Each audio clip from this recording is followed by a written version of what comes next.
This is Gabriela on the scene today with Talk Network Radio. We have a real treat for you just around the corner, and that is Empowered Living with Jeff Byrd. Jeff is the owner of Jeffrey Byrd Coaching, and he will be coming to you weekly to teach you more about empowered living. Hello and welcome. I'm Jeff Byrd with Jeffrey Byrd Coaching, and I'm so pleased that you tuned in to Empowered Living today. So recently, we've been in a series about growth, cultivating the seed of our idea, our mindset, our beliefs. And we've been comparing that to growing a seed into a viable plant that can produce fruit, bear flowers, be what it's meant to be. And today we're going to talk about what I think is probably my least favorite, but an absolutely essential part of that process. And this is pruning. Pruning. Now, when it comes to, some plants, there's if it's diseased, dead, or damaged, you just want to get rid of it. Now, it's not that hard to prune off those parts. Those parts will attract insects. They will rot the plant. They'll do a lot of bad things. So when you got something that's dead, diseased, or damaged, it's not hard to prune that off, right? We just clip that, throw it away, and it's good to go. When it really gets difficult is when those new shoots start coming up. Those plants are reaching for the sky. They're thriving. They're doing well, and you have to cut off that part. That just kills me. And now I've told you before, if you might have heard me say that my wife is a much better gardener than I. And sometimes a plant that just looks like it's doing so well, I'll come back and it's just like she's just cut it back to almost nothing. And I'm like, what are you doing? What? It was doing so well. And she'll say, but it's never going to become its best unless we cut that back. It's just not going to become its best. It would have had some flowers, it would have had some fruit, but it's not going to thrive, and it's not going to be full, and it's not going to reach its potential unless we cut it back. And it's hard to watch. We just did that to a beautiful butterfly bush yesterday. It was just coming out. It had this the tallest stalk, and it was just growing upward and reaching out, and we just had to cut it back because we didn't want this big spindly bush with a couple of big limbs and nothing else. We want that thing to round out and become full and become rich and to have lots of blossoms to attract the butterflies and the other pollinators. So we had to do some pruning, and and it's painful. And again, if we could take our human emotion and put it on the plant, it must be like, what on earth? Here I've been dormant all winter. I've been waiting for a chance to grow. Here I am growing. I'm shooting for the sun and the sky and getting ready to burst out into bloom, and you cut me off. Wow, how discouraging and depressing. And we all know it because I think probably most of us, if not all of us, have experienced that in our lives. Might have been in a relationship. Might have been in a job, might have been in a goal, and we had high hopes, and we were reaching for those hopes, and boom, they just got cut off. They just got shattered. Maybe there was a loss, maybe there was a breakup, maybe there was a pandemic. I've got some friends that I was so happy for. They just started businesses, and then this pandemic came along, and very negatively affected them. And now it's going on it seems like it's been a long time now. Even for my wife and I, we had been through a slow spell and things were just starting to pick back up, and we were getting a lot of stuff scheduled for the spring. And then boom, COVID comes along and wiped all of it out. And it's like, wow, what's going on? What's going on? Pruning is difficult. And even in the Bible, in the book of John, in chapter 15, Jesus talks about pruning. And he says that every plant that's bearing fruit, my Father, God, is going to prune and cut back so that it can bear more fruit. Not to destroy it, not to hurt it, not to discourage it, not to depress it, not to harm it, but so that it can bear more fruit. That's the purpose of pruning, is to increase the fruitfulness. Now, boy, it can hurt. But what happens is when part of our life gets pruned away, it can just destroy us and we can just shut down. And that's not the goal. The goal is it causes us to, we're all focused on the outward growth, the upward growth. But what it does is it causes us to reach down under the soil where all the magic really happens, and to dig deeper roots, to reach those roots out farther, to bring in more nutrients, and to push up and out in ways that we had not imagined before. So when this pruning comes, if we let it, and it's always our choice, if we let it, it can cause us to dig deeper for resources. It can get us connected better to people who can help us, who can bring good thinking to us. It can enhance, if you're a person of faith, it may enhance your prayer life and the time you spend seeking wisdom and asking God to show you, hey, what's really going on in this season? Let me not look at it with my wisdom. I want your wisdom on this. And it can cause us to dig more deeply into resources. It can also, if we handle it wrong, it can cause us just to try to escape everything and just maintain some level of being comforted, comfortability. To pick your favorite word, but comfort's at the root of it. It can cause us to do that, or it can really cause us to grow. And in the previous one on hardening off, I talked about what some of the benefits of that hardening and that growth are.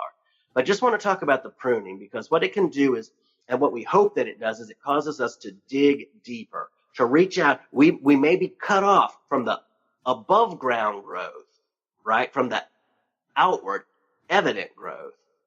But that doesn't mean that we're cut off from the underground, the unseen growth, what happens on the inside, what happens in our minds, what happens in our hearts, that nobody may be able to see at the time until we get promoted up. We've learned some things, and now we're more equipped to help and to be a resource and to be a leader than ever before. Okay, so I've got a few things I want to give you about pruning, a few things to remember here. And the first thing is, again, so we want to remember, as we're pruned off at the top, as that growth and that, direction's cut away, that doesn't mean that we're hindered underneath.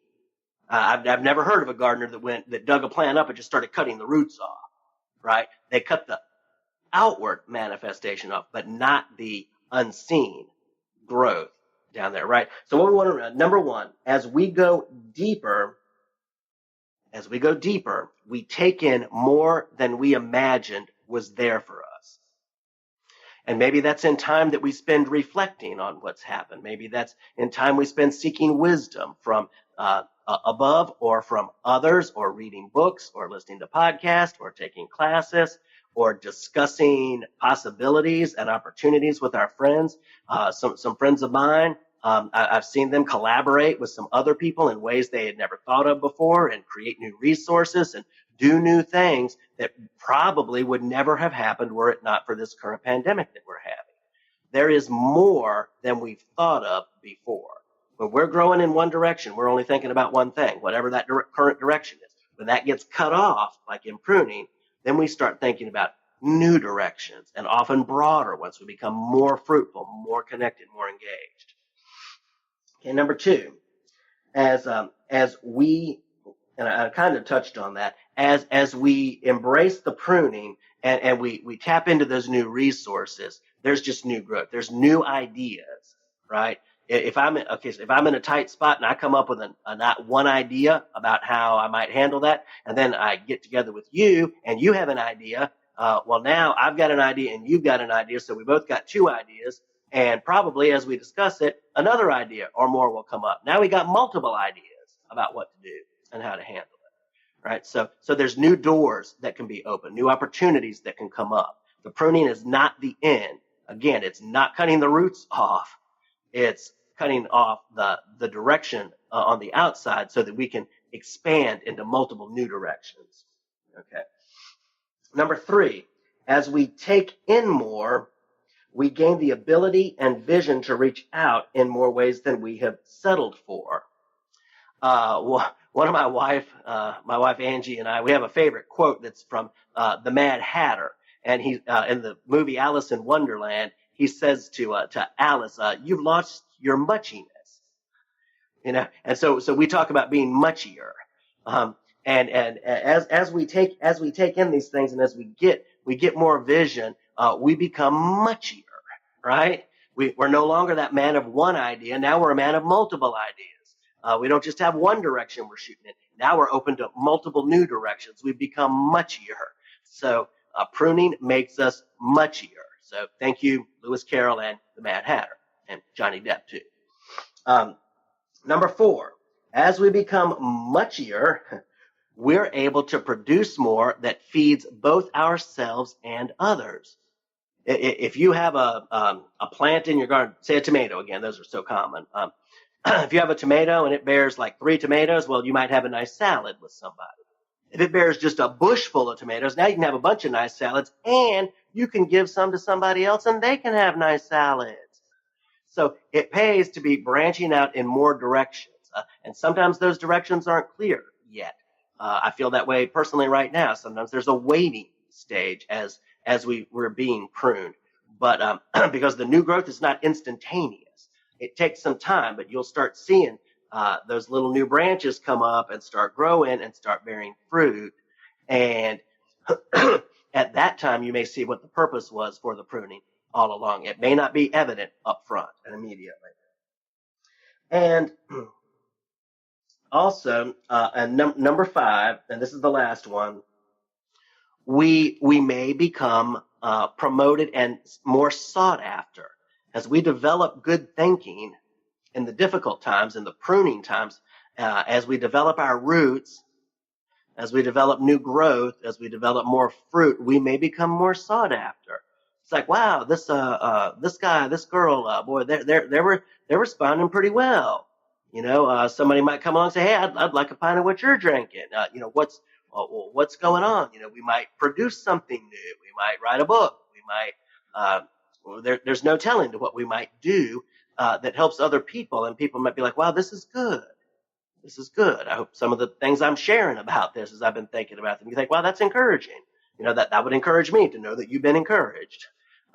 And so we can become more, we become muchier. And that's the point of pruning. To wrap this up today, I would encourage you, and a lot of us are going through a pruning season.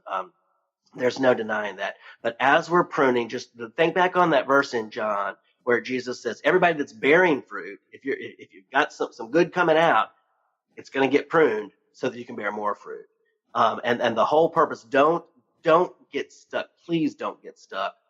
And I'm going to do my best not to get stuck too. Let's not get stuck on the things that have been cut back, but let's get stuck on the vision of the new growth and what can be, and develop those roots downward, because those never get pruned. Let's develop those contexts, develop that greater reach, take in more good thinking, take in more ideas, take in more conversation, take in more books, take in more whatever you can get a hold of that's helping you, and come up with new fruit and new growth that can help both ourselves and the people around us. Not an easy task, but it is an essential task. It's painful to watch those branches get cut away. I can't wait to see the new growth on our butterfly bush, but it's essential, because now I've got more hope.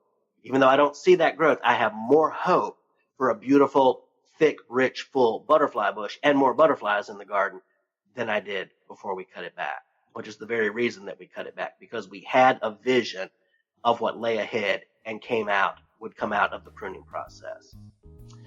Thanks so much for joining me. Feel free to reach out to me if there's anything I can help with. If you've got questions or comments, I'm Jeff at jeffbyrdcoaching.com. Bird is with a Y. Jeff at jeffbyrdcoaching.com. I'd love to hear from you. And if you or any group you're with or a team, if you need some help as a thinking partner, I'd love to help in that way. So please feel free to reach out. And thanks again for tuning in. Until next time, God bless you. And thanks for watching me, Jeff Byrd with Empowered Living. Take care.